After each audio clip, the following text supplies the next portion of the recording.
Los jardines botánicos están reconocidos oficialmente como espacios museísticos por el Comité Internacional de Museos en su acta fundacional en 1946. Reconoce a los jardines botánicos como museos dedicados a la conservación, a la divulgación y a la investigación de las plantas. La dimensión de investigación del Jardín Botánico de Castilla-La Mancha está cubierta fundamentalmente por este edificio, bueno, y por el contenido de este edificio que tenemos aquí detrás, que es el Instituto Botánico de la Universidad de Castilla-La Mancha. Aquí profesores de la universidad, junto con colaboradores, desarrollan investigaciones sobre plantas desde distintas y muy variadas disciplinas científicas, desde la ecología, desde la taxonomía, desde la biología molecular, es decir, que realmente pues hay, digamos, una proyección y un enfoque multidisciplinar del estudio de las plantas en este instituto, que desarrolla líneas de investigación muy potentes y muy interesantes. El Jardín Botánico de Castilla-La Mancha es un proyecto que se encuentra ubicado en la ciudad de Albacete. Es de Castilla-La Mancha porque está proyectado y su vocación es la de la conservación, divulgación e investigación de la flora regional. Se encuentra ubicado en la ciudad de Albacete y de hecho es un proyecto que está patrocinado por el Ayuntamiento de Albacete, la Diputación Provincial de Albacete y la Universidad de Castilla-La Mancha. Este jardín botánico tiene tres características, tiene tres rasgos que le confieren una enorme personalidad y una proyección a nivel internacional incluso importante. La primera de ellas es que es vegetación, es un jardín botánico que se centra en la vegetación de Castilla-La Mancha, es decir, vegetación mediterránea continental. Esta vegetación es una vegetación que tiene un enorme valor ecológico y evolutivo, porque detrás de esta vegetación lo que hay es una historia natural de lo más interesante, pero en general son plantas que son poco vistosas. Para hacernos una idea debemos de pensar en plantas como un tomillo o no sé, como una zamarrilla, ¿no? Son poco vistosas, por tanto esta vegetación en general tiene una pobre representación en los jardines botánicos del mundo, pero tiene ese enorme valor ecológico y evolutivo. Por tanto, esto nos da un plus, digamos, de singularidad importante a este jardín. La segunda característica francamente interesante del jardín es que al ser un jardín joven, pues se hizo un diseño muy innovador, que es presentar las plantas representando y recreando los hábitats naturales en los cuales coexisten en la naturaleza. Esto, por tanto, nos permite dar un mensaje también muy bonito, muy interesante, que no es solo el de las plantas, sino el de los ecosistemas donde viven estas plantas. Y la tercera característica importante del Jardín Botánico de Castilla-La Mancha, y esto sí que es un plus enorme, es que es un jardín botánico gestionado en ecológico. Y cuando digo gestionado es que tenemos la certificación de excelencia ecológica a través de una auditoría oficial externa. Es el único jardín botánico de España y del sur de Europa que tiene este reconocimiento oficial. Al gestionar un jardín botánico de 7 hectáreas, 29.000 plantas, 2.100 especies o subespecies, todo ello en ecológico, lo que ha sucedido es que en torno a las colecciones vivas de plantas ha proliferado una fauna de lo más interesante. Es decir, el grupo de los insectos, el grupo de las aves, anfibios, reptiles, etcétera, que hay aquí en el jardín botánico es increíble, es realmente muy rica la fauna que hay en el jardín. Con lo cual tenemos otro mensaje muy bonito, que es el de las interacciones de la biodiversidad. Los animales no pueden vivir sin las plantas y las plantas no pueden vivir sin los animales. Yo creo que con esas tres características tenemos un mensaje francamente muy potente de las plantas, por supuesto, al ser un jardín botánico, pero realmente de toda la biodiversidad. Un mensaje muy bonito al visitante que viene a ver el jardín botánico.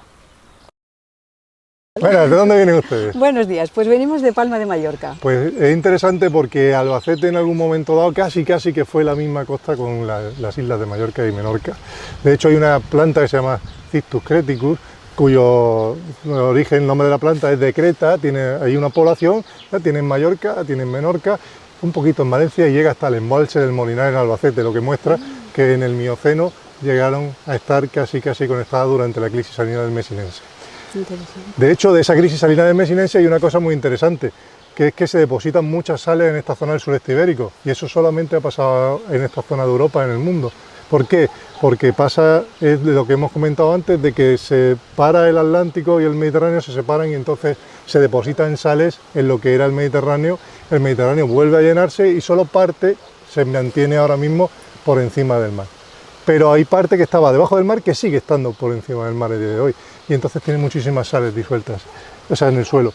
Y esta zona de aquí, del Saladar de Cordovilla, es exclusiva en Tobarra, en un saladar continental, y encontramos esta planta, por ejemplo, que está en peligro crítico de extinción y además es endémica, exclusiva de Albacete, no hay más en el mundo. De hecho, Albacete tiene 3 especies que son exclusivas en el mundo, una en Cordovilla, otra en Tobarra y otra en Alcaraz. No sé si conocen ustedes la Sierra de Alcaraz, pero es muy bonita de ver. Y todas estas 3 especies, si las comparamos con otras partes del mundo, por ejemplo, Bélgica y Holanda no tienen ninguna, o Dinamarca tiene una sola. Entonces, toda esta parte de la península ibérica es muy rica en especies. De hecho, aquí encontramos esta y, por ejemplo, en el sitio que tenemos enfrente, encontramos plantas que quedaron de las glaciaciones desde hace 80.000 años, que venían huyendo del hielo que iba ocupando todo el continente europeo, y las tenemos aquí resguardadas, porque allí se congelaron, no quedó vegetación. Por eso nosotros tenemos mucha más diversidad en la península ibérica y en el sureste ibérico que lo que hay en el resto de Europa. Porque tenemos lo nuestro más lo suyo. Y allí lo que hubiera que no llegara hasta aquí se extinguió, porque estaba debajo del hielo. Entonces se da la circunstancia que tenemos en Castilla-La Mancha 350 endemismos, de los cuales 300 están presentes en Albacete. Y hay en unas 4.500 especies de flora silvestre en Castilla-La Mancha. Alemania entero tiene 5 especies autóctonas. En Castilla-La Mancha hemos dicho 350. ¡Qué maravilla! Entonces estamos en lo que se llama un punto rojo de diversidad del planeta, incluyendo las islas. Así que nada, espero que disfruten la visita. Muchísimas gracias, lo estamos haciendo, es una maravilla. Y enhorabuena por el trabajo que hacéis. Nada.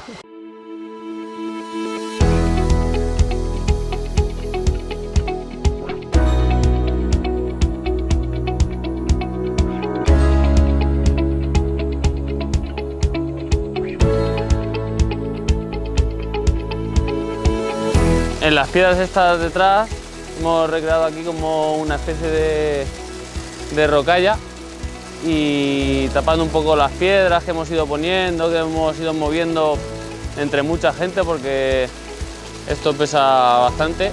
Y nada, por ejemplo, ahí en aquella isleta hicimos un nido, lo metimos dentro para que aniden los pájaros.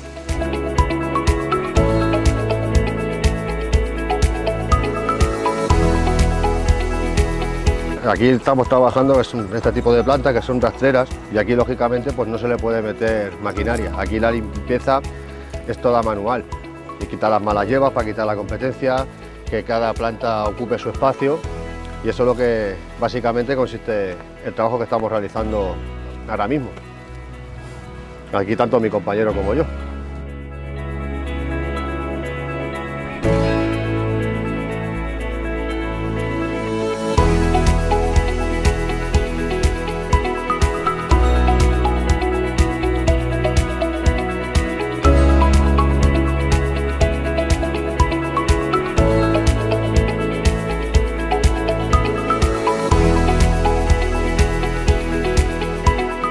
Tenemos por aquí varias plantas diferentes que están en peligro de extinción. Luego también tenemos un río que pasa por aquí, por la zona de Cuenca y Guadalajara, por eso es el bosque mixto gaucifolio, Alto Tajo.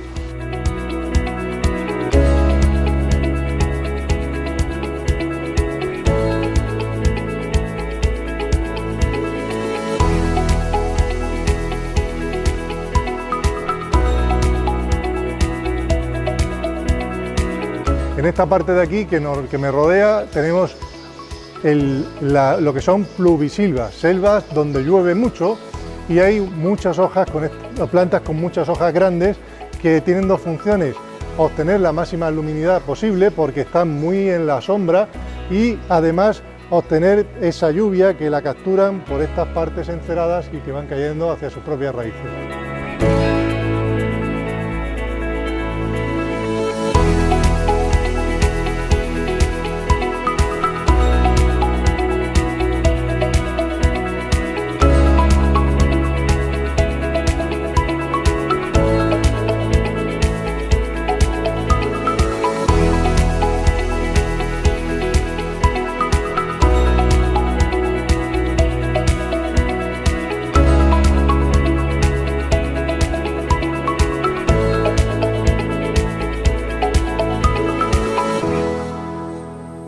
Los bancos de germoplasma sirven para la conservación de recursos genéticos y hay varias modalidades de bancos de germoplasma. La más importante es la de bancos de semillas, que es el que tenemos aquí, que se dedica a conservación de semillas de tipo ortodoxo. Las semillas de tipo ortodoxo son las que tienen la mayor parte de las especies de la región mediterránea y son semillas que se pueden conservar a baja temperatura previamente desecadas. Una vez que tenemos la semilla ya tamizada y limpia, las colocamos en una plaquita con su etiqueta anterior para nunca perder ese origen y esa especie, y las meteríamos en el desecador. Normalmente cuando las plantas las liberan, al madurar, tienen un 8 o un 10% de humedad y se pueden desecar sin problemas hasta un 3 o un 4% de humedad mediante desecantes químicos, y una vez que se han desecado se conservan a menos 5 grados o a 0 grados, a baja temperatura en general, y en estas condiciones de semillas con poca humedad y baja temperatura, pues se puede prolongar la vida de las semillas durante siglos. Entonces aquí tenemos media docena de cámaras que simulan las condiciones ambientales en distintos momentos del año. Por ejemplo, esta que tenemos aquí, 27, simula las condiciones que hay en la naturaleza en el mes de octubre. 20 grados es la media de las máximas, 7 grados la media de las mínimas. Entonces tienen 12 horas con luz, 12 horas con oscuridad, simula el día y la noche. Aquí lo que quería mostrar es los dos tipos de colecciones que tenemos. Esta que se llama colección base, que son, bueno, en los tubos de vidrio van las semillas, luego una capa de algodón, luego el gel de sílice, que absorbe la humedad, y si mientras está con un contenido de humedad bajo la semilla se queda de color naranja, pero si absorbe humedad, esto se pone de color verde. Entonces, si fallara, la clave fundamental de la conservación es que los recipientes sean herméticos, que no entre humedad al interior del tubo. Preparamos el tubito que iría dentro de la cesión del banco. En primer lugar meteríamos la semilla, luego ponemos un trocito de algodón hidrófilo, ponemos gel de sílice. Este banco de germoplasma inicialmente surgió con la finalidad de conservar la flora amenazada de Castilla-La Mancha, y de hecho la mayor parte de las especies que conservamos pues son plantas amenazadas. El proceso después de la conservación, paralelo a la conservación, una de las cosas que se hacen en el banco que tienen mucho interés y mucha importancia es hacer test de germinación. Los test de germinación nos sirven para entender cómo despertar esas semillas, puesto que son semillas silvestres y no son semillas domesticadas por el ser humano, como las semillas agrícolas, cuya germinación está muy conocida y es bastante fácil. Las semillas conservadas en los bancos pues pueden servir en un momento determinado para, si se extingue una especie en la naturaleza, volverla a reintroducir, y también para especies que están en peligro, que tienen poblaciones escasas, pues estos bancos de semillas se utilizan para producir planta, y esta planta que se produce en centros de investigación o en jardines botánicos, pues luego va destinada a reforzar las poblaciones naturales, de tal manera que las especies estas pues tengan más posibilidades de supervivencia. Desde el Departamento de Educación Ambiental sensibilizamos a la ciudadanía en los distintos programas formativos o visitas guiadas que realizamos para los distintos colectivos: educación formal, primaria, secundaria y bachiller, y educación no formal, asociaciones, colectivos de distinta índole. También se realizan visitas temáticas en determinadas épocas del año y talleres que puedan aumentar esos conocimientos o que nos puedan apoyar como recurso para esta sensibilización de la ciudadanía. Las visitas guiadas que se ofrecen de martes a viernes son dirigidas a educación formal, grupos de escolares, primaria, secundaria y bachiller, y colectivos. Y las que se ofrecen los fines de semana pueden variar o sábado o domingo, y se ofrecen a todos los públicos y todas ellas son de carácter gratuito. Dependiendo de la época del año en la que nos encontremos, pues nos centramos en la caída de las hojas, en la fructificación, en la floración y siempre mirando las características que hay en ese momento o las plantas más atractivas que pueden resultar para el visitante.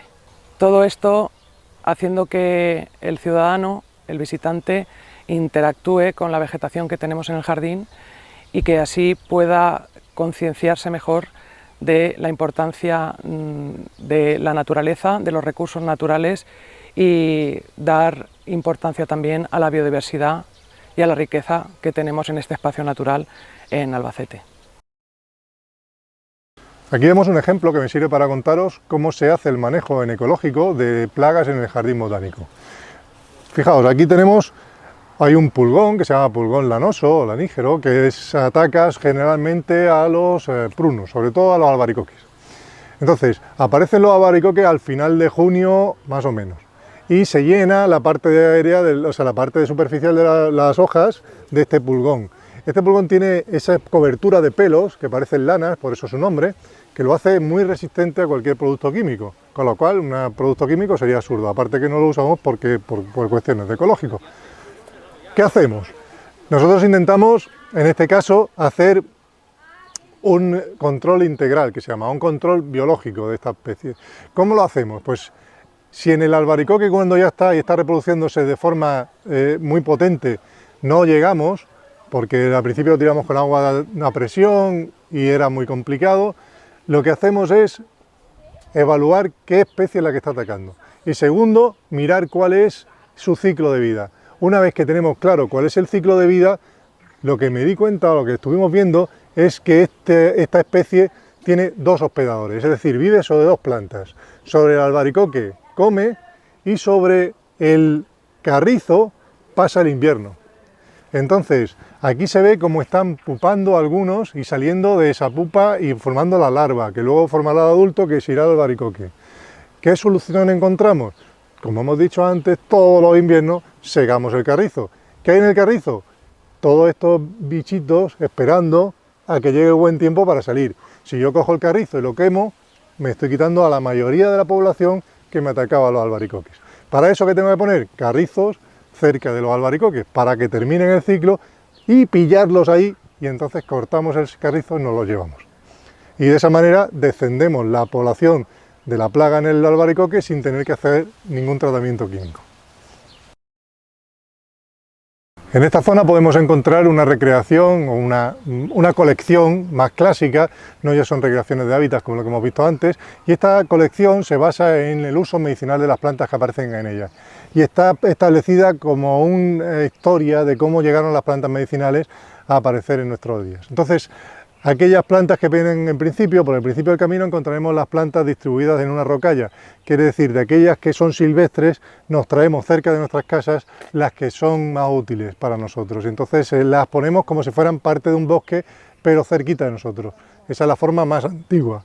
A partir de la Edad Media y la época romana, ya se empiezan a hacer jardines que tengamos noticias. Y en la Edad Media, en la época de Carlomagno, hace una capitula virae, se llama una especie de ley, en la que decía que al lado de las zonas públicas debería haber unos jardines que contuvieran 1 metro más o menos de una especie en concreta, y eso se llamaban jardines de simples, porque estaban divididos en especies de forma singular, una cosa de una simple en cada uno de esos agujeros. Entonces, ¿para qué servían? Porque eran medicinales. Cuando uno tenía algún tipo de problema, se iba y se cogía cada una de esas simples y con un conjunto de simples hacían un complejo, y con ese complejo curaban las enfermedades que tuviera cada uno. Y eso lo hacían frailes, lo hacían médicos, lo hacían pues todo este tipo de personas, incluso se recomendaba tener alguna de estas en casa. Todo ese conocimiento de alguna manera se pierde después de la caída del Imperio Romano, aunque yo digo que en época de Carlomagno se mantuvo algo, pero se pierde mucho. Y se recupera en 1500 y pico con el libro de Laguna, que es el Dioscórides, una recopilación del Dioscórides que guardaron, primero pasó por el árabe y luego fue traducido al latín y al hebreo. Este Dioscórides es médico de Nerón, de las tropas de Nerón, que en el siglo I se dedica a ir por todos los sitios por donde pasaron las tropas de Nerón, recogiendo los usos medicinales tanto de egipcios como de griegos, como de romanos, como de todos los pueblos que se iban encontrando. Entonces, toda esa tradición se recopila y en este libro, que estuvo vigente, ya digo, hasta el 1500 y pico como libro medicinal. A partir de aquí, ¿qué hacemos? Recreamos en una forma más moderna y metemos en macetas una colección de plantas que son las que actualmente están en otro libro, en el Vademecum de farmacología, de fármacos sacados de plantas. Y esas plantas son las que consumimos nosotros cuando vamos a la farmacia, solo que preparadas en forma ya dispensable en farmacia. Por ejemplo, en esta zona encontramos el sauce. El sauce es ni más ni menos que la planta que origina el ácido salicílico, que es la aspirina. Entonces, a lo largo de la historia se han venido usando plantas medicinales que luego derivan en los medicamentos que tomamos. No en vano, el 80% de los medicamentos que tomamos actualmente provienen de las plantas. Esta recreación es la tabla de miel. Esto en realidad era una balsa de riego de lona negra, como podemos encontrar en cualquier sitio de agricultura. ¿Qué hemos hecho? Hemos puesto unos biorrollos alrededor, que son unos rollos grandes de fibra, que permiten poner planta dentro del agua. Entonces, en esa planta que hemos puesto es Cladium mariscus, que es esta especie, que se llama masiega. Masiega significa que me siega la mano, si la toco corta, y es una planta que es autóctona, no es la cortadería, el plumero este que se haga en que es de Brasil. Esto es la planta autóctona, tanto es así que en Albacete o en Castilla-La Mancha todavía quedan algunos pueblos que se llaman el masegoso o el masegar. Y todos estos vienen porque los masegares más grandes de Europa estaban en esta zona. ¿Qué pasa? Que al desecar las lagunas se han perdido estas masiegas. Entonces lo que recreamos aquí no son las tablas de miel tal como están hoy, sino como deberían estar en tiempo de los caballeros calatravos, cuando todavía no se había manipulado o deteriorado ese hábitat. Entonces, estas masiegas hacen un borde que se llama marjal, el margen de la laguna, y están mejorando el agua, es un filtro natural. Además, sobre estas masiegas que van secándose va apareciendo flora nueva que ya viene directamente desde la naturaleza, viene la semilla y se quedan aquí porque ese hábitat es exactamente el que ya necesitan. Aquí hay casi 2 metros de agua, en la zona de que tengo a mi espalda hay medio metro, en la zona de en medio hay 30 centímetros y aquella zona del final se seca en verano. En aquella zona del final lo que hay es carrizo, que es la única planta que es acuática, pero permite sequía durante el verano, permite estar fuera del agua cierto tiempo sin morirse. Por lo tanto, si hoy vamos a una laguna, como puede ser Tabla de Miel, y lo que domina es el carrizo, tenemos claro que lo que está pasando es que se está secando la laguna o está secándose en verano y el carrizo entra y desplaza a todas las demás. ¿Qué hacemos para que esto no suceda en el jardín? En el jardín es un sistema artificial. Entonces tenemos aquí casi 100 especies recreadas con la dominancia que tienen en la naturaleza, no con la que tocaría tener aquí. Si mañana nos fuéramos, todo esto sería carrizo, solamente, no habría otra cosa. Entonces, se entra en invierno con una hoz, como si fuéramos al campo a segar, es exactamente lo mismo. Y van segando todos los carrizos que aparecen para que no dominen sobre la otra y la desplacen y sigamos pudiendo tener la diversidad que tenemos. Además, cada día los jardineros pasan y tienen que distinguir, por ejemplo, entre esta planta y esta planta. Entonces, lo que les explico es que la que tiene estas lígulas, que se llaman esta membrana, es la buena, por llamarla de alguna manera, y las que tiene pelito es la mala. La que tiene pelito es el carrizo, y la otra es la típica del marjal.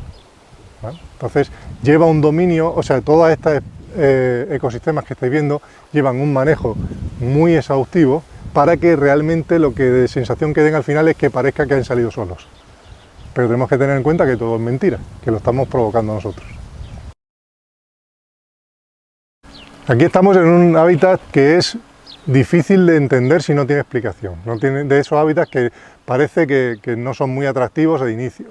Y de esos que parece que han salido solos.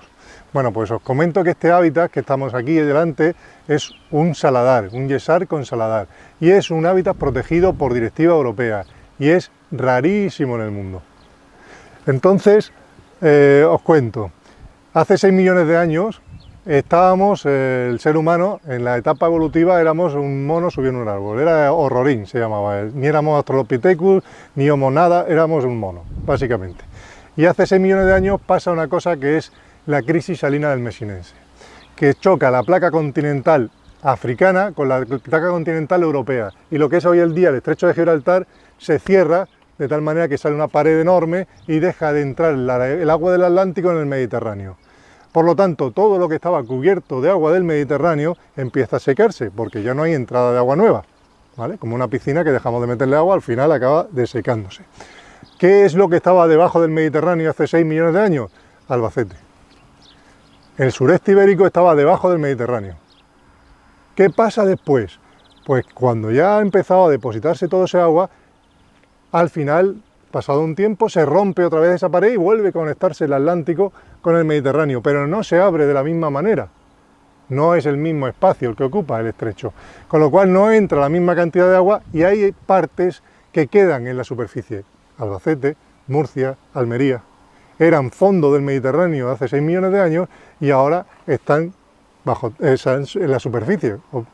Entonces, han tenido estas plantas que vivir durante 6 millones de años intentando evolucionar para vivir en un sitio donde no es capaz de vivir nadie.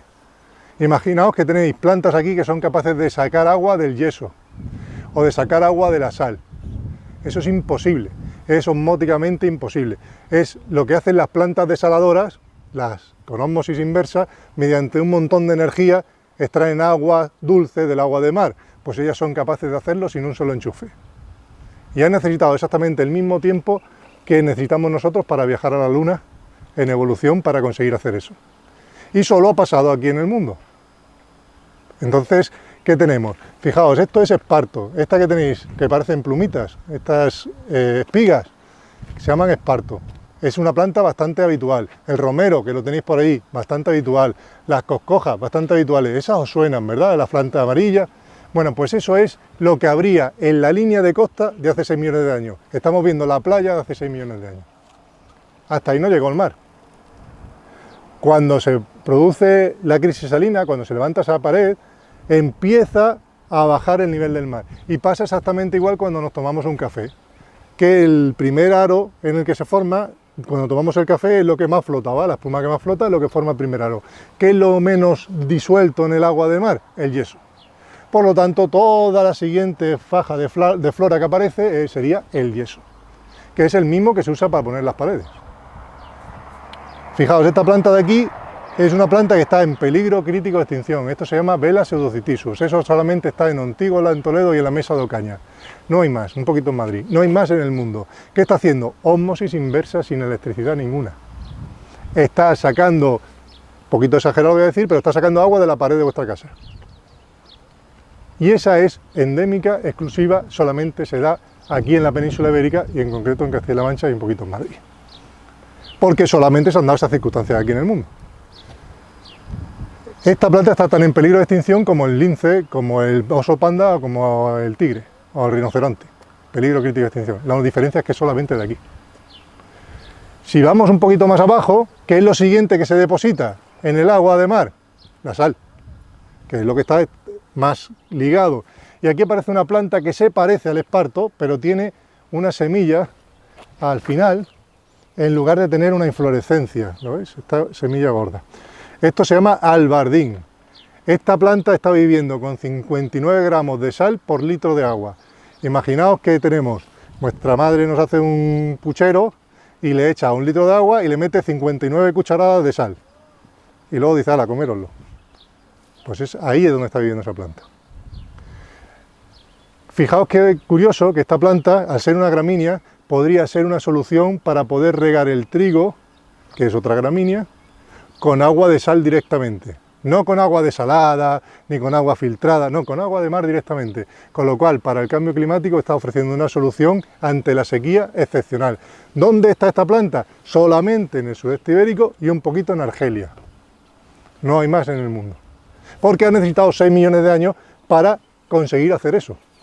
Y eso no ha pasado en otros sitios. ¿Hay más lagunas salobres? Sí, en otros sitios del mundo hay, pero con menos tiempo, con 80.000, con 100.000 años. No es suficiente para la evolución. Entonces, Este albardinal que tenéis por aquí está representando lo que habría debajo de la sal. ¿Qué más hay? Hacia el fondo encontramos una lagunita. Cuando desecamos una laguna, un mar o una piscina, siempre nos queda un charco que no se puede desecar. ¿Cuál es el charco del mar Mediterráneo de hace 6 millones de años? Por ejemplo, las lagunas de Pétrola. Son la parte pequeñita del mar Mediterráneo que no se pudo secar, porque está muy baja y entonces endorreica vuelve a llenarse de agua de lluvia, que se vuelve a diluir en la sal y vuelve a ser la composición que tenía antes. Y ahí aparecen plantas típicas de agua salada, pero con la condición de que no están en la playa, están a un montón de kilómetros de la playa, 1 hora y pico de la playa más cercana, aguantando las temperaturas más extremas que tiene una de las temperaturas más extremas de Europa, porque este jardín botánico tiene una de las temperaturas más extremas de Europa. Podemos llegar a menos 19 o más en invierno y 45 o más en verano, lo que hace casi 60 grados de diferencia. Eso es una salvajada. Con 380 litros anuales de lluvia, que es 100 litros menos, o sea, una bañera de agua, 100 litros menos de agua que lo que cae en el desierto del Sáhara. O sea que estamos casi en el semiárido. Con esas condiciones de sal, de sol, de frío, de humedad, que es nula, de sequías estivales. Además, los 100 litros de eso suelen caer en forma de granizo en julio. Fijaos lo difícil que es conseguir que una planta sobreviva en eso, si además tenemos en cuenta que la sal es un veneno para las plantas. Hacia el final de aquello, bueno, nosotros somos animales y como todos los animales elegimos lo fácil. Pues hacia el final de aquella zona, hacia la esquina, tendremos la zona por la que deciden pasar todos los animales. ¿Por qué? Porque no vamos a pasar por la loma, que cuesta mucho, o no vamos a pasar por el agua, que cuesta mucho. Pasaremos por la zona media. Este camino, imaginad que no existe. Entonces, en esa zona media han pasado los animales durante 6 millones de años. ¿Qué quiere decir? Que además de sal, empieza a acumularse urea de la orina, nitrógeno de las heces. Entonces se crea un doble problema osmótico, la sal y el nitrógeno. Por lo tanto, esas plantas son halonitrófilas. Han conseguido duplicar la dificultad. Viven con exceso de nitrógeno y con exceso de sal. Por lo tanto, es otro hábitat distinto. Entonces aquí se representan los hábitats como aparecen en la naturaleza, la costa, la primera parte de yeso, la parte de la sal, donde se quedó el poquito de agua por donde pasaron los animales.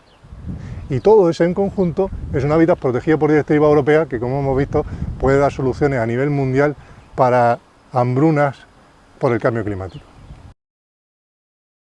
Bueno, ahora mismo no se puede notar porque las imágenes en vídeo no transmiten la sensación de temperatura, pero sí vemos cómo ha bajado la cantidad de luz. Esto quiere decir, eso se consigue porque estamos dentro de un bosque que se llama bosque mixto caducifolio, un bosque de hoja caduca que es típico de las glaciaciones burmienses. De hace 80.000 años había estos bosques, estaban mucho más amplios y ahora mismo se quedan de forma relíctica en determinados sitios de Castilla-La Mancha. Estos bosques están representados aquí de una forma muy complicada porque el clima de Albacete no es el mejor para tener estos bosques aquí, pero se demuestra que con un manejo adecuado podemos conseguir este efecto de sombra y este efecto de frescor que estamos sintiendo ahora mismo para recrear esta estructura arbórea, esta estructura boscosa que era típica de una época en que había glaciaciones. Bueno, esto me sirve también para meter un poco la idea de qué pasaría si consiguiéramos tener ciertas estructuras boscosas alrededor de las ciudades, cómo mejoraría la calidad de vida de los habitantes. Simplemente teniendo un anillo alrededor de la ciudad con estructuras boscosas, podríamos conseguir, además en cada sitio lo que toca, podemos conseguir una mejor cantidad de lluvia y una mejor temperatura. Pero bueno, en estos bosques que son complicados, ya decimos, se obtienen mediante la disposición de las especies en una determinada estructura hacia el sureste, las más resistentes primero, y un acolchado del suelo que hace que esté esponjoso, además un tipo de riego determinado, y aparecen plantas tan raras como el bonetero de hoja ancha, de los cuales quedarán 300 en la península ibérica, 100 de ellos en Castilla-La Mancha, y de los que aquí tenemos criados desde semilla una cuarentena. O sea que tenemos 40 individuos de estos, de los que quedan 100 de forma natural en Castilla-La Mancha, recreados por semilla. Y este es el único jardín en el que se ha conseguido su germinación y su reproducción por vía de semilla natural, digamos. Además de este, por ejemplo, tenemos el Delphinium fixum, subespecie sordidum, que es la espuela de caballero, que es una planta muy interesante porque también es un relicto de estas glaciaciones burmienses. Todas estas plantas hacen que tengamos aquí representados en menos de 1 metro los saladares, las zonas más cálidas de Castilla-La Mancha, y podamos viajar esos cientos de kilómetros que están separados, pero en este espacio del Jardín Botánico solamente tenemos que andar 1 metro para viajar a la zona más húmeda de Castilla-La Mancha, y unos son restos de las glaciaciones y otros son restos de cuando se seca el Mediterráneo. La diversidad que ofrece esto es muy alta, por eso aparece también mucha cantidad de pájaros, mucha cantidad de animales que acompañan a cada uno de estos hábitats.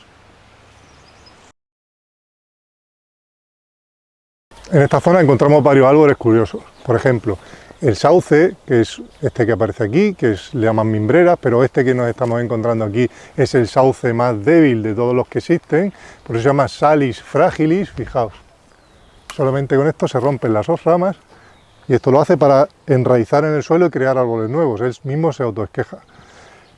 Este que tenemos aquí es un olmo, y el que tenemos al lado detrás es un almez. La diferencia entre los dos es que el almez aunque en principio se llamaban igual, es de tradición, se usaba mucho en la tradición árabe, en la tradición musulmana, al ulmus da almez. Y esta planta se usaba, por ejemplo, para hacer crecer encima suya parras y vides. Por lo tanto, de ahí nos viene el refrán ese de no le pidas peras al olmo, porque en realidad si crece encima suya una parra, lo que va a dar es uvas. Nunca jamás se puede hacer un peral que crezca enredado en un almez. Y del almez se usaba mucho cerca de las huertas porque servía para sustentar las viñas, como emparrado natural, y también porque de esta planta salen todos los astiles de las herramientas, las garrotas, todas estas maderas que se pueden doblar, que son muy útiles para las labores del campo. Y luego tenemos estos olmos, que son el olmo de tradición romana, que es el olmo que está de forma autóctona también, aunque el almez también es autóctono, que sí que lo hemos conservado como olmo, no como al ulmus, como aquel. Y este crece muy rápido. Entonces, en tiempos de la Reconquista, se sembraban en las plazas de los pueblos porque crecían muy rápido y se veían desde lejos. Entonces, el que llegaba podía saber si aquel pueblo era de tradición árabe o de tradición romana. Si es de tradición romana, quiere decir que era un pueblo cristiano y estaba dentro del dominio de los pueblos cristianos, porque había muchos pueblos que estaban en la frontera y iban cambiando de manos. De hecho, si os fijáis una cosa curiosa, antes de la grafiosis, si visitáis la Alhambra, veréis que todos los faldones de la Alhambra están sembrados con olmos. Es una especie de decir, bueno, ya hemos llegado aquí y estamos poniendo nuestro símbolo. Es una curiosidad. Bueno, todos estos árboles se dan de forma natural antes de llegar a las tablas de Daimiel. Pues ahora estamos entrando en lo que llamamos los ecosistemas regionales, que es una de las zonas más interesantes del jardín botánico y una de las que menos están representadas en otros jardines botánicos. La tradición de los jardines botánicos hacen que estén dedicados a plantas singulares, grandes árboles, grandes arbustos, zonas sobre todo provenientes de zonas del mundo, de Asia, de zonas de América, y aquí lo que hemos puesto de interés es en la conservación de las especies de Castilla-La Mancha. ¿Por qué es esto? Porque en Castilla-La Mancha se da la situación de que somos un punto rojo de diversidad del planeta, por lo tanto tenemos una alta tasa de endemicidad, que significa que hay muchísimas plantas que son exclusivas de este territorio, por circunstancias geológicas que han ido sucediendo y que veremos a lo largo del recorrido. En el primer paso de estos ecosistemas regionales encontramos lo que sería el entorno de las tablas de Daimiel, y las recreaciones de los hábitats se hacen de tal manera que sean lo más parecidas a cómo funcionan en la naturaleza. Es decir, nosotros empezamos encontrando un matorral con plantas y árboles típicos de zonas más bien cuarcíticas de Ciudad Real, que van degenerando o van siendo cambiadas por arbustedas y árboles que a su vez dan paso a una dehesa que ya tiene un manejo humano, en el que hasta la hierba, hasta el césped está manejado de forma que tengamos un 70% de gramíneas y un 30% de leguminosas, que es lo que debería aparecer en esa dehesa. Esa dehesa que queremos representar no es otra que la dehesa de Zacatena, que es la que envuelve a las tablas de Daimiel. Y esta tabla de Daimiel y esta dehesa de Zacatena tiene una importancia histórica porque en el año 1100 y pico los caballeros calatravos daban de comer a sus caballos de guerra en esa zona, por eso en esta zona de Castilla-La Mancha hay muchos pueblos que se llaman Calatrava de algo. Y por eso mismo, porque era de interés bélico para estos caballeros calatravos, se mantuvo la dehesa de Zacatena y gracias a eso existen hoy en día las tablas de Daimiel. Por lo tanto, recreamos toda esa dinámica ecológica y también intentamos mostrar cuál es la historia. Vale, lo que intentamos aquí no es recrear una planta y otra al lado porque sí o porque tienen relación entre ellas pues, taxonómicas o de alguna manera, sino intentar que se note cómo fluyen o cómo se relacionan entre ellas las plantas y con su entorno. Por ejemplo, aquí encontramos lo que sería un bosque con arbustos que está sin que aparezca ganado, como estaría originariamente. Conforme nos movemos hacia acá, vemos cómo los arbustos van desapareciendo y hacia el fondo vemos cómo esos arbustos ya no existen y lo que domina es el pasto.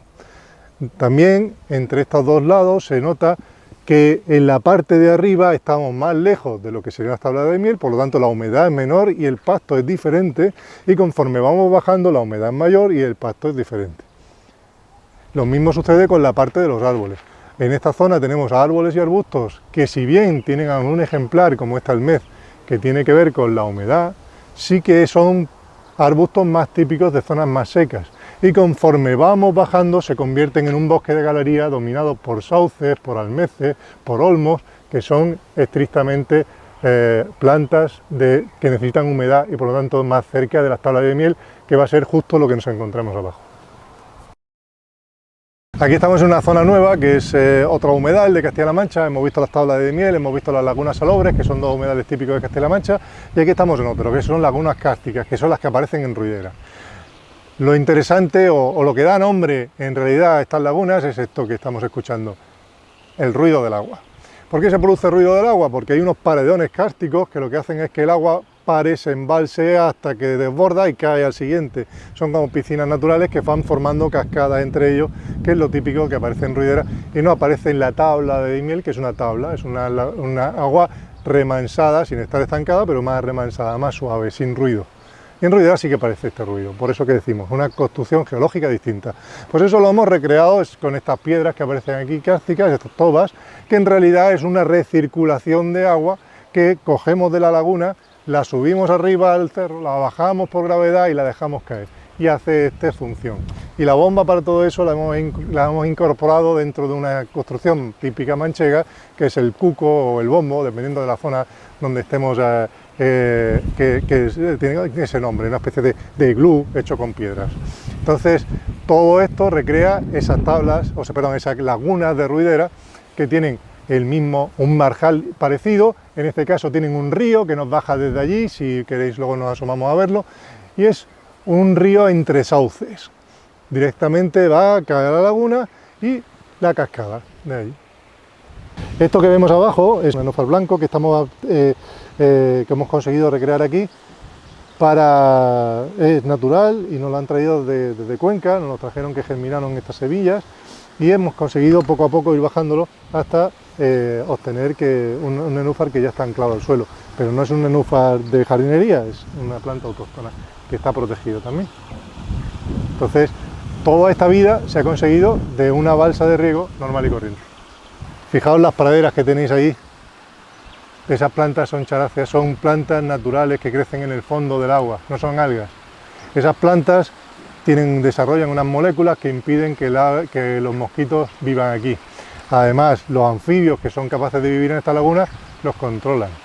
Además, los filtros naturales que tenemos hacen que baje la cantidad de nutrientes que hay en las aguas, por lo tanto hacen que sea más difícil la vida para los mosquitos. Además, aumenta la cantidad de depredadores, como los zapateros esos que vemos, y otros depredadores que no estamos viendo, como los odonatos o las libélulas.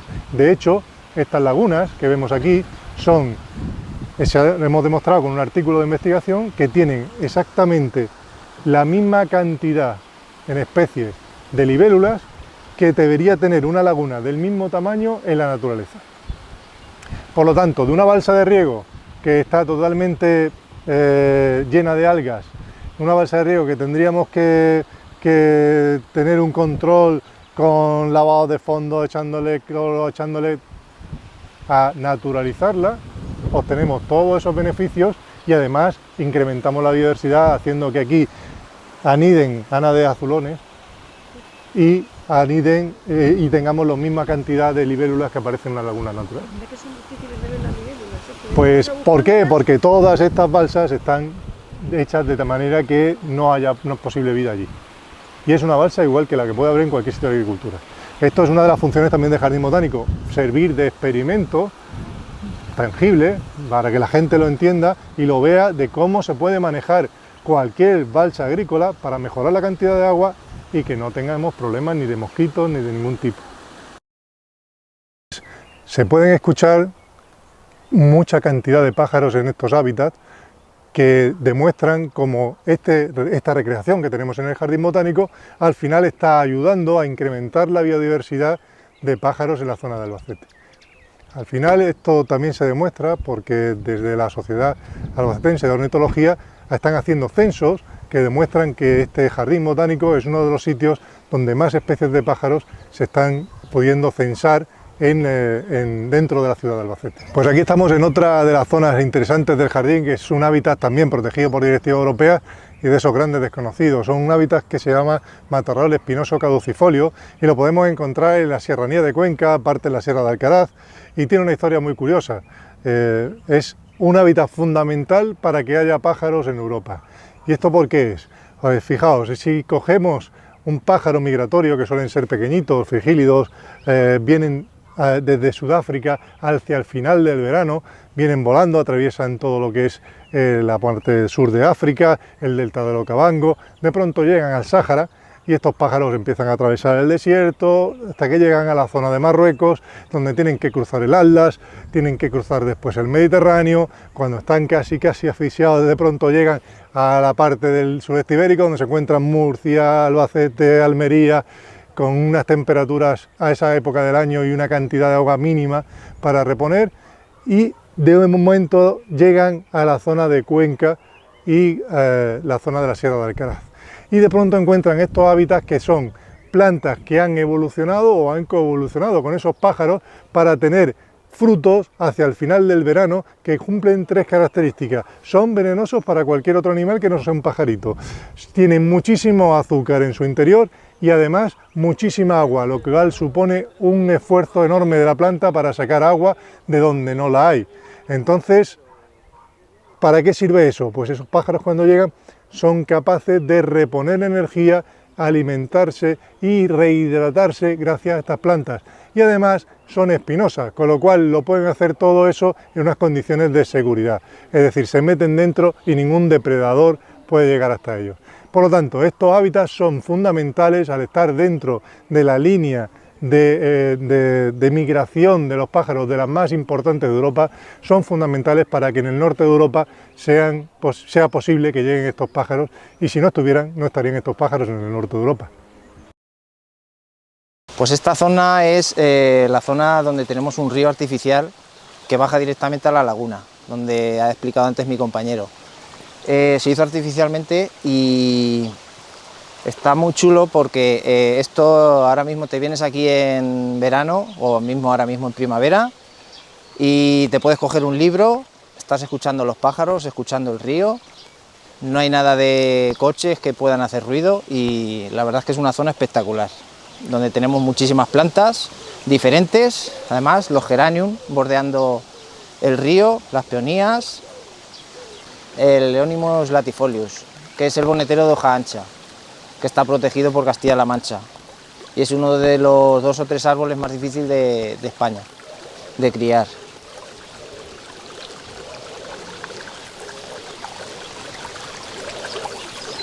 Esta zona es la zona donde más riego se necesita del jardín y al lado justamente tenemos otra zona que es donde casi menos agua se necesita del jardín. Entonces, en comparación, esta zona está muy verde y se nota el frescor con esa zona que es una zona más seca. Bueno, en esta subida podemos ver otras 2 zonas que están diferenciadas muy lejanas en la naturaleza, el bosque del que venimos, que es un bosque mixto caducifolio, y esta zona que es una garriga termófila. Una garriga termófila que sí está más cercana a lo que podría haber de hábitat natural cerca de Albacete, y es una garriga en la que se dan por la parte de Tobarra, la zona de Pino Carrasco incluso de Carcelén con algunas diferencias, ahí aparecen también con otras especies como Cystus creticus del que hemos hablado antes, pero esta es muy interesante porque la garriga termófila de Tobarra en la Sierra de Benús contiene otro de esos endemismos que hemos citado antes, que son plantas únicas y exclusivas en la provincia de Albacete. Este endemismo que tenemos aquí es Sideritis serrata y es una especie que está en peligro de extinción, en peligro crítico de extinción, endemismo exclusivo de la Sierra de Albacete y tiene, de la Sierra de Benús, y tiene unas estructuras que son muy interesantes y en su propio nombre nos explica para qué sirve. Sideritis viene de dos palabras, o lo podemos dividir en dos orígenes, sideros, siderurgia, metal, y bueno, itis, inflamación, herida, todo lo que acaba en itis, gastritis, todas estas cosas. Y se llama serrata por esta forma que tiene como de sierra. Bueno, pues esta sideritis, ¿por qué los romanos le llamaron metal y herida? Pues es la que curaba las heridas hechas con metal. ¿Y qué heridas había en tiempo de los romanos hechas con metal? Pues las espadas. Entonces ya los romanos sabían que esta planta servía para curar heridas hechas con espada. Por lo tanto, para buscar un medicamento nuevo, como podría ser una planta curativa, no hace falta irse al Amazonas. En la propia Castilla-La Mancha, en Albacete, tenemos plantas exclusivas de aquí que podrían, ¿por qué no?, ser medicamentos novedosos y ser de utilidad medicinal. En este punto del jardín, que casi es la zona más alta del cerro, nosotros encontramos o podemos ver esa gran diversidad de hábitats, o hacernos una idea de la gran diversidad de hábitats que hay representados en el jardín. Partimos de la parte del fondo que ya hemos visto con esos saladares continentales, los bosques mixtos caducifolios de la época burmiense, de las glaciaciones, las garrigas termófilas que teníamos, acabamos de ver con la Sideritis serrata. Hacia el fondo encontramos las Cystus creticus y las especies de pino xerófilo que están en la parte de Carcelén. Aquí estamos encontrando otra parte que es muy curiosa de la vegetación castellano-manchega, que son los sabinares de parameras o de sabina rastrera, que es una zona donde dominan los vientos fuertes y por eso la mayoría de las plantas tienen estos portes achaparrados, agachados para evitar esos vientos fuertes, y los suelos están tratados de una forma distinta que pudiéramos encontrar hacia el otro lado del puente, donde lo que encontramos son sabinares termófilos en los que el suelo es típico de sitios con muy poca agua. Hacia el fondo encontramos sabinares higrófilos que se pasan al otro lado del pasillo y se convierten en encinares del supra y del mesomediterráneo, típicos de los que podemos encontrar, por ejemplo, en la zona de Alcaraz.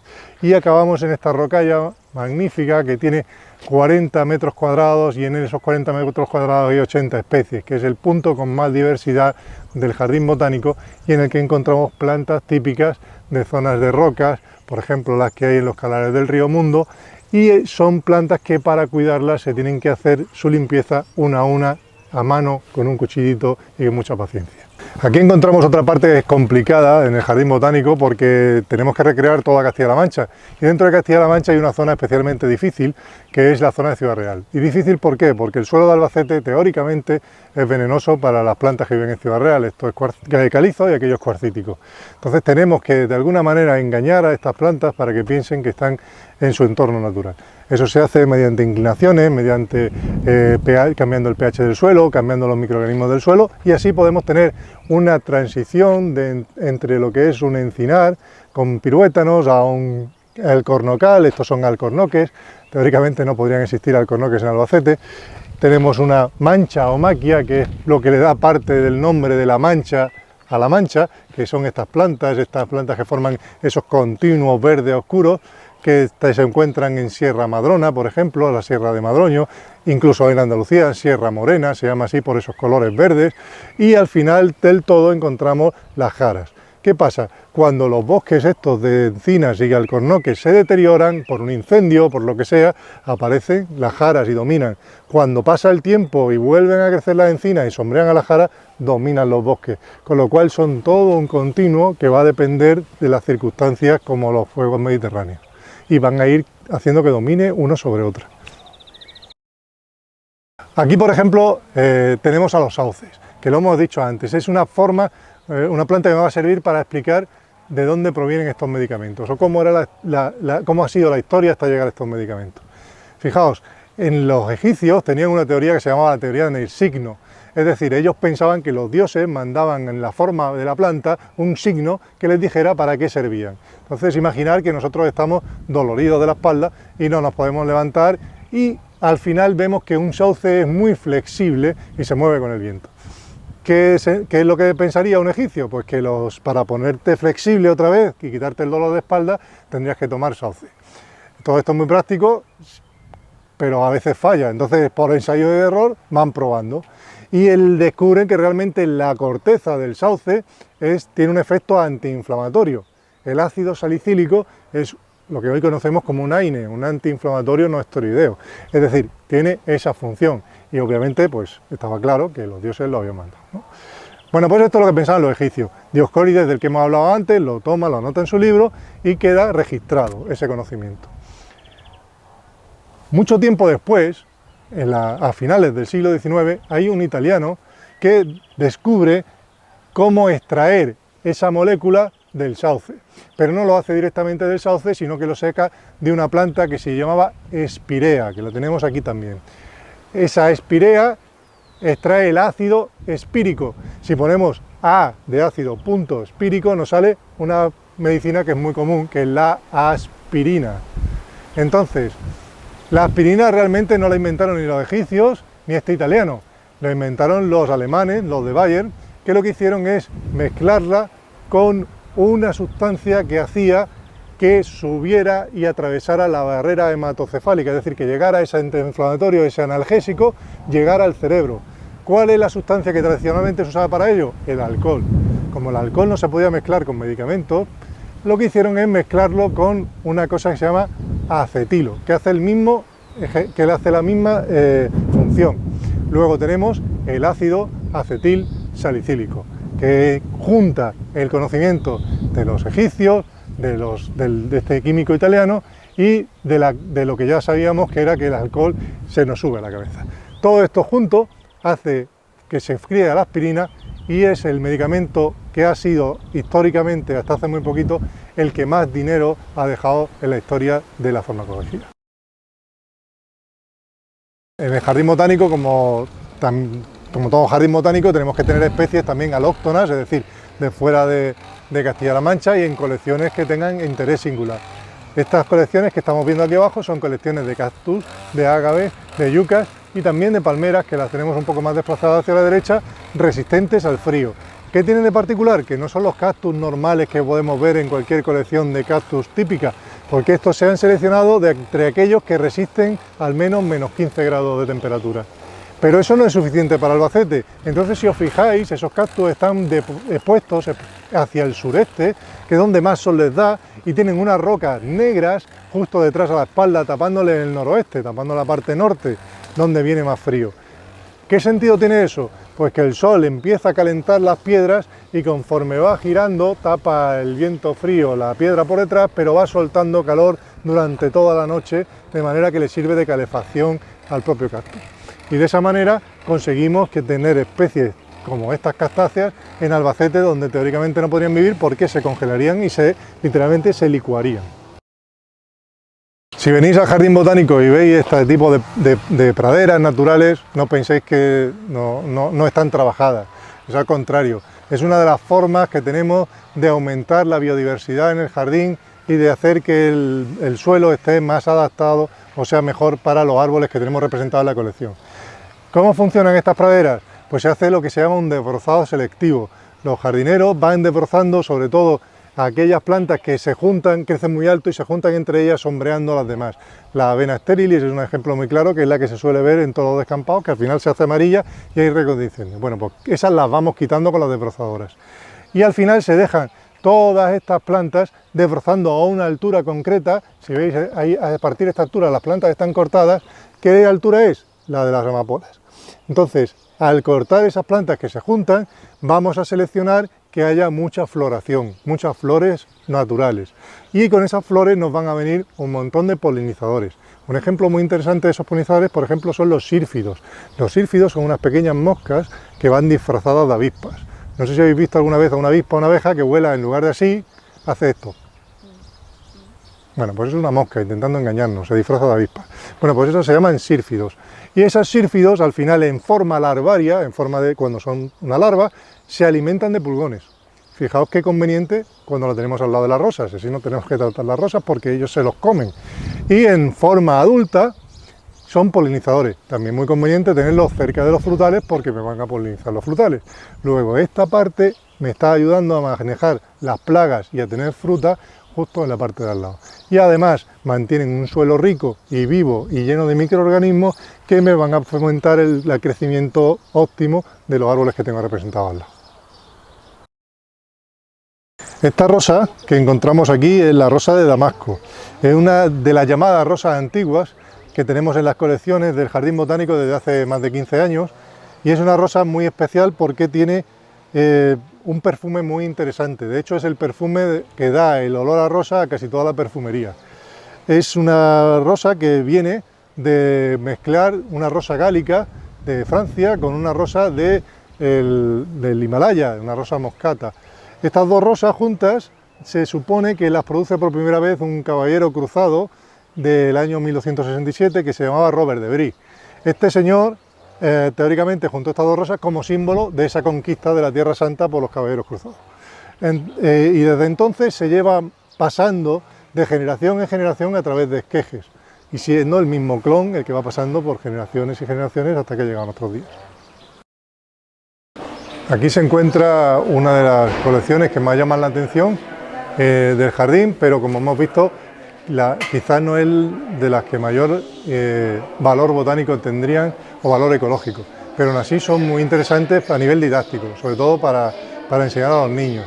¿Por qué? Porque estamos viendo flora de diferentes partes del mundo, tropical, pero en este caso seco, y tropical húmedo, que no la encontramos de forma normal en Castilla-La Mancha, obviamente. Estos que tengo atrás son cactus, son típicos de América, no hay cactus de forma natural en España, no hay cactus de forma natural en la península ibérica. Si fuéramos hacia la parte del fondo encontraríamos plantas africanas y allí sí que encontramos una zona muy interesante porque es representativa de la flora de desiertos de Canarias. Aquello son agaves y yucas y se parecen mucho a los aloes que son africanos. De hecho, las euforbias que son africanas y los cactus que son americanos se parecen mucho. Esto se llama convergencia evolutiva.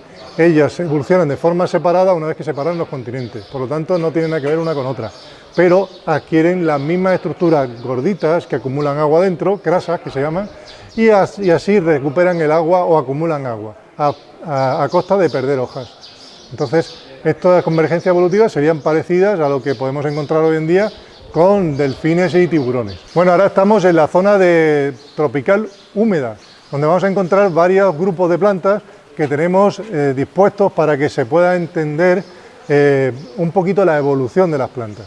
En esta parte de aquí que me rodea tenemos lo que son pluvisilvas, selvas donde llueve mucho y hay muchas hojas, plantas con muchas hojas grandes que tienen dos funciones: obtener la máxima luminidad posible porque están muy en la sombra y además obtener esa lluvia que la capturan por estas partes enceradas y que van cayendo hacia sus propias raíces para autorregarse.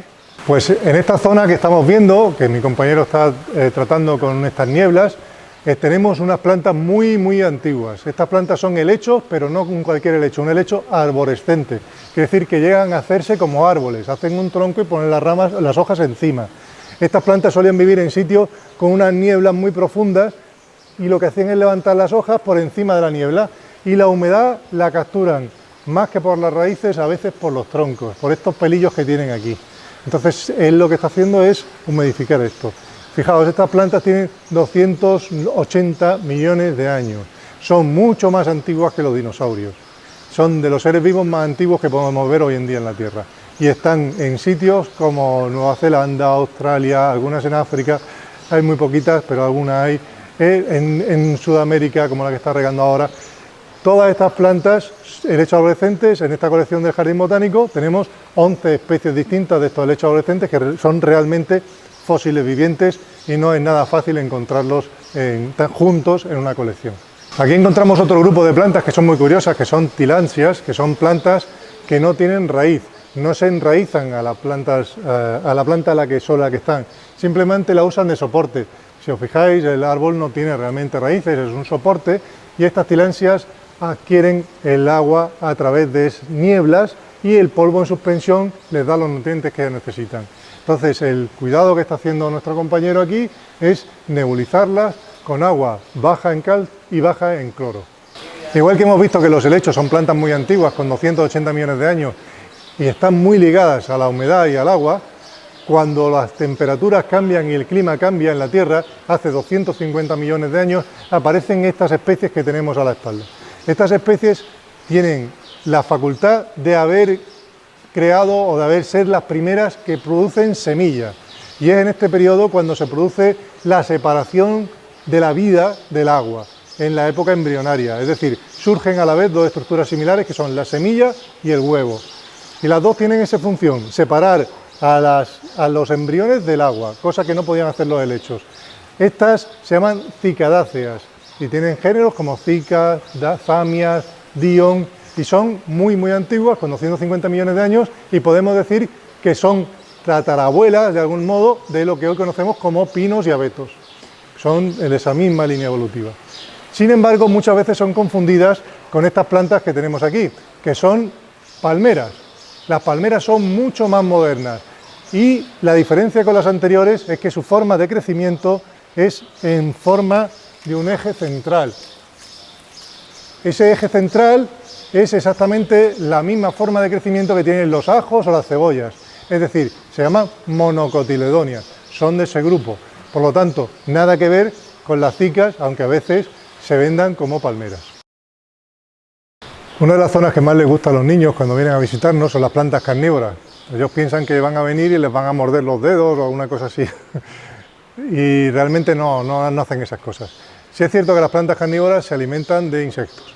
¿Por qué? Porque normalmente sus sistemas radiculares, porque están viviendo sobre otras plantas o porque su suelo tiene mucha acidez o porque son piedras directamente, no tienen las condiciones para aportar nutrientes a la planta a través de las raíces. Entonces, ¿qué es lo que hace la planta? Pues usa estrategias para cambiar sus hojas de tal manera que puedan capturar insectos. Y cuando esos insectos se descomponen, obtener esos nutrientes por vía estomática, a través de los estomas, como algo así como un abono foliar, por decirlo. Entonces, algunas de las trampas son estas nepentes.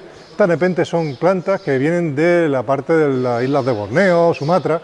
Entonces ahí los animales suelen alimentarse encima de los árboles, los depredadores.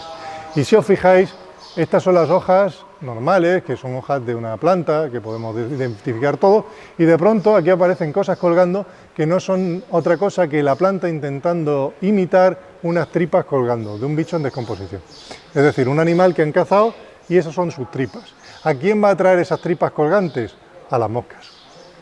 Entonces ella, esas hojas, las transforma casi en una tripa hinchada, con color verdoso y rojo cuando están pudriéndose, con venas, como si fuera una tripa de un animal.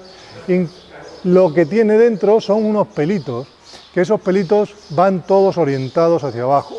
¿Por qué? Porque las moscas solamente tienen 3 dedos en las patas. Esos 3 dedos les sirven para agarrarse y trepar muy bien, pero no pueden, como nosotros, ir hacia atrás. Nuestro pulgar nos permite agarrarnos e ir hacia atrás, ellos no tienen ese pulgar. Entonces, una vez que entran y se asoman, caen dentro.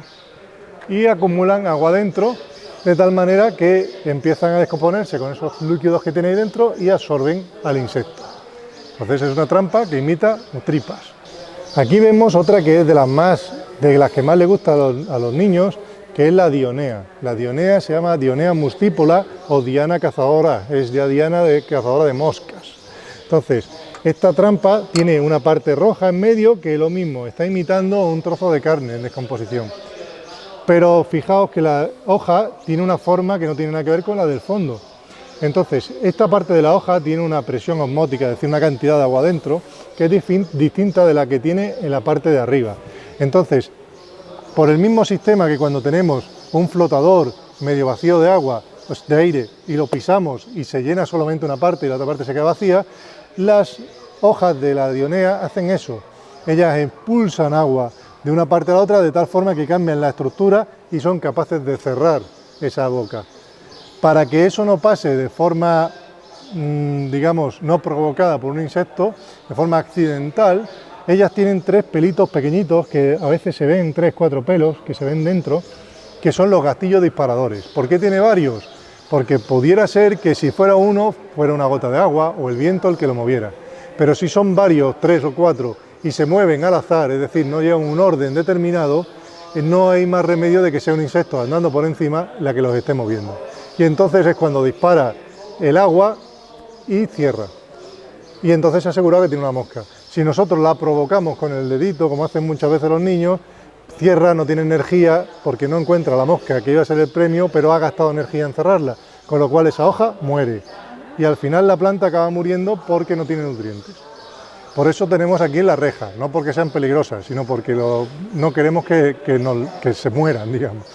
Otra trampa que encontramos es la grasilla, que es esta planta que podemos encontrar de forma, no es esta, pero la podemos encontrar también en Castilla-La Mancha de forma natural y aparece sobre muros de caliza donde no puede coger energía de la pared, nutrientes. Entonces tiene una especie de grasita encima de las hojas que sobre todo captura arañas y opiliones.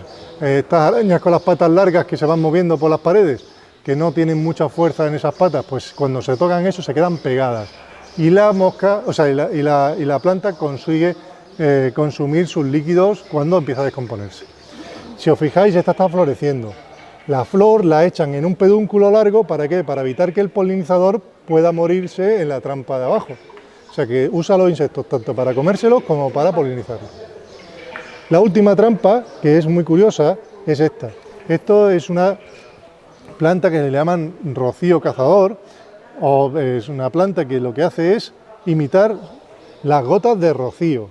¿Veis? Estas gotitas que salen aquí en esta especie de tentáculos son unas gotas muy pequeñas.